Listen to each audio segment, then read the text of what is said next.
السلام علیکم دوستو، آج ہم آپ کو ایک کسان اور دو چوروں کا ایک دلچسپ قصہ سنائیں گے۔ تو چلیے بغیر کسی دیر کے کہانی شروع کرتے ہیں۔ ایک گاؤں میں خدا بخش نامی ایک شخص اپنے چھوٹے سے پیارے سے گھر میں رہتا تھا۔ وہ کسان تھا۔ اس کا ایک باغ تھا جس میں وہ کھیتی باڑی کیا کرتا تھا۔ اس کے باغ کے آخری کونے میں ایک بہت گہرا کنواں تھا۔ بارشوں کے علاوہ یہی کنواں اس کے باغ کے لیے پانی کا ذریعہ تھا۔ جب بارشیں نہ ہوتی تو بیچارہ کسان ڈول بھر بھر کر پانی اوپر کھینچتا اور پھر اس کو باغ کے پودوں میں ڈالتا تھا۔ ایک سال بالکل بارش نہیں ہوئی۔ ان دنوں گرمی بہت زیادہ تھی۔ کسان نے اپنے باغ کی طرف دیکھا اور کہا، اگر پانی نہ ملا تو میرے پودے مر جائیں گے۔ مجھے انہیں پانی ضرور دینا چاہیے، لیکن بارش نہ ہونے کی وجہ سے کنویں کا پانی بھی اب بہت گہرائی میں اتر گیا ہے اور میں بہت بوڑھا اور موٹا بھی ہو گیا ہوں، جبکہ کنویں سے پانی نکالنا تو بہت محنت کا کام ہے۔ اب مجھے کیا کرنا چاہیے؟ یہ سوچتا ہوا وہ سڑک کے کنارے بنی ہوئی چار دیواری تک آ گیا۔ ابھی وہ تھک کر ایک درخت کے نیچے بیٹھا ہی تھا کہ اس کے کان میں دو بندوں کی آپس میں خسر پسر کی آواز آئی۔ کوئی اس کا نام لے رہا تھا۔ کسان کے کان کھڑے ہو گئے اور وہ غور سے ان کی باتیں سننے کی کوشش کرنے لگا۔ وہ دونوں باغ کی دیوار سے ٹیک لگائے بیٹھے تھے۔ انہوں نے کسان کو نہیں دیکھا تھا۔ ان میں سے ایک آدمی نے کہا، خدا بخش اور اس کی بیوی ٹھیک 9 بجے سو جاتے ہیں۔ ہمیں کم از کم 2 گھنٹے اور انتظار کرنا چاہیے۔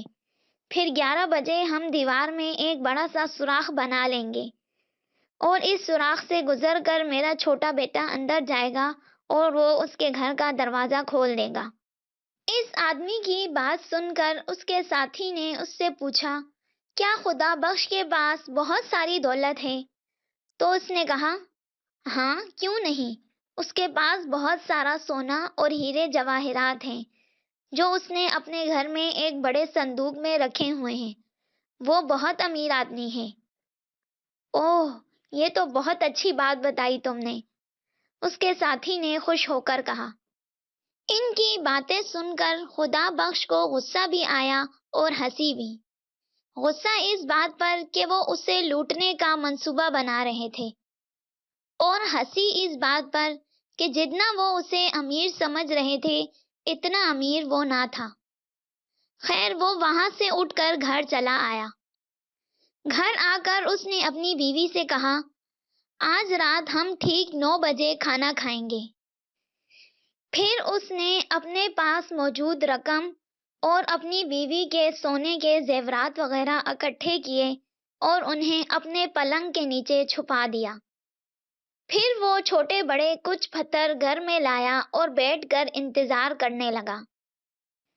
ٹھیک 9 بجے اس نے کھڑکی سے باہر جھانکا تو اسے دونوں چور درختوں کے درمیان چھپے ہوئے دکھائی دیے۔ انہیں دیکھ کر وہ فوراً کھڑکی سے ہٹ گیا۔ پھر اس نے اپنی بیوی سے کہا، کھانا تیار ہو گیا ہے تو کھانا لے آؤ۔ پھر وہ کھانا کھانے بیٹھ گئے۔ کھڑکی سے باہر آتی روشنی کو دیکھ کر پہلے چور نے کہا، رات کے 9 تو بج چکے ہیں، مگر خدا بخش تو ابھی تک جاگ رہا ہے۔ ہمیں ذرا قریب جا کر دیکھنا چاہیے کہ وہ کیا کر رہا ہے۔ یہ کہہ کر چور گھر سے کچھ اور قریب آ گئے۔ پھر ایک چور نے کھڑکی سے گھر کے اندر جھانکا اور بولا، وہ تو ابھی کھانا کھا رہا ہے۔ خدا بخش نے چوروں کی آہٹ سن لی تھی، اس لیے وہ زور زور سے اپنی بیوی سے باتیں کرنے لگا اور بولا، میں نے سنا ہے آج کل بہت چوریاں ہو رہی ہیں اور ہمارے علاقے میں بھی کچھ چور آ گئے ہیں۔ انہوں نے میرے دوست علی کے گھر پر بھی ڈاکہ ڈال کر نقدی اور سارا قیمتی سامان چرا لیا ہے۔ خدا بخش کی بات سن کر اس کی بیوی گھبرا گئی اور بولی، ارے پھر تو وہ ہمارے گھر میں بھی آ سکتے ہیں۔ تو خدا بخش نے کہا، ہاں، وہ آ تو سکتے ہیں، اس لیے ہمیں اپنا سونا اور ہیرے جواہرات کسی ایسی جگہ چھپا دینے چاہیے جہاں سے کوئی انہیں نکال نہ سکے۔ تم ایسا کرو، میرا صندوق لے آؤ۔ جب اس کی بیوی صندوق لے آئی تو خدا بخش نے چپکے سے بیوی کو پتھر جمع کر کے دیے اور اس کے کان میں بولا، یہ ہمارا سونا اور ہیرے جواہرات ہیں۔ پھر زور سے بولا، پہلے مجھے سونے کی اینٹیں اٹھا کر دو تاکہ میں انہیں صندوق میں رکھ دوں۔ اس کی بات سن کر اس کی بیوی نے کچھ پتھر اٹھا کر اسے دے دیے۔ ان کی پیٹھ کھڑکی کی طرف تھی۔ خدا بخش نے اتنی صفائی اور چالاکی سے پتھروں کو صندوق میں رکھا کہ چور دیکھ ہی نہیں سکے۔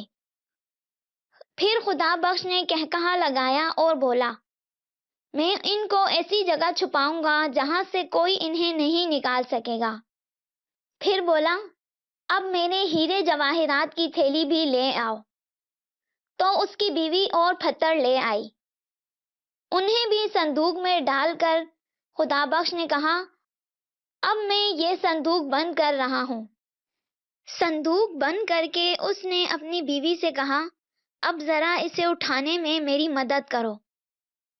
پھر خدا بخش اور اس کی بیوی نے صندوق اٹھایا اور باہر نکل کر باغ کے کنویں میں ڈال دیا۔ شراب کی تیز آواز آئی اور صندوق کنویں کی تہہ میں بیٹھ گیا۔ پھر وہ گھر کے اندر چلے گئے، لائٹ بجھائی اور انتظار کرنے لگے۔ دوسری طرف چور، جو خدا بخش کی کھڑکی سے ساری باتیں سن چکے تھے اور پھر اسے صندوق کنویں میں پھینکتے ہوئے بھی دیکھ چکے تھے، بولے، انہوں نے تو اپنا سارا قیمتی سامان صندوق میں ڈال کر کنویں میں چھپا دیا ہے۔ کچھ دیر میں یہ لوگ سو جائیں گے تو ہم لوگ کنویں سے صندوق نکال کر لے جائیں گے۔ تھوڑی دیر بعد جب خدا بخش نے چپکے سے کھڑکی سے باہر جھانکا تو دیکھا کہ چور کنویں کے پاس کھڑے تھے۔ ان میں سے ایک چور نے کہا، ہمیں کنویں کا پانی نکالنا پڑے گا، ویسے بھی قحط کا موسم ہے، زیادہ پانی نہیں ہوگا۔ جب پانی کم ہو جائے گا تو میں کنویں کے اندر اتروں گا اور صندوق باہر نکال لوں گا۔ چوروں کی یہ باتیں سن کر خدا بخش نے سکون سے کھڑکی بند کی اور لمبی تان کر سو گیا۔ دوسری طرف چوروں نے کنویں سے پانی نکالنا شروع کر دیا۔ ایک چور ڈول بھر کر اوپر کھینچتا اور دوسرا اسے باغ میں جانے والی نالی میں ڈال دیتا۔ کنویں میں پانی ان کی توقع سے زیادہ تھا۔ وہ دونوں پوری رات پانی نکالتے رہے، یہاں تک کہ صبح ہو گئی، مگر وہ ابھی تک اسی میں مصروف تھے۔ کسان نے صبح اٹھ کر کھڑکی کھولی اور وہیں سے چلایا، بہت بہت شکریہ میرے دوستو، تم نے صندوق کی لالچ میں میرے باغ کو سیراب کر دیا، جبکہ کنویں والا صندوق تو پتھروں سے بھرا ہوا ہے۔ پولیس کے سپاہی آ رہے ہیں تمہیں پکڑنے، وہ سڑک تک پہنچ گئے ہوں گے۔ اللہ حافظ میرے دوستو، تمہارا ایک بار پھر شکریہ۔ یہ کہہ کر کسان نے مسکراتے ہوئے یہ سوچ کر کھڑکی بند کر دی کہ کس طرح اس نے ہوشیاری سے کام لے کر نہ صرف خود کو لوٹنے سے بچا لیا اور چوروں سے اپنا وہ کام بھی کروا لیا جو اس وقت اس کے لیے بہت بڑا مسئلہ بنا ہوا تھا۔ دوستو، آپ کو یہ دلچسپ کہانی کیسی لگی؟ کامنٹ سیکشن میں ضرور بتائیے گا۔ ملتے ہیں نیکسٹ ویڈیو میں، تب تک کے لیے اللہ حافظ۔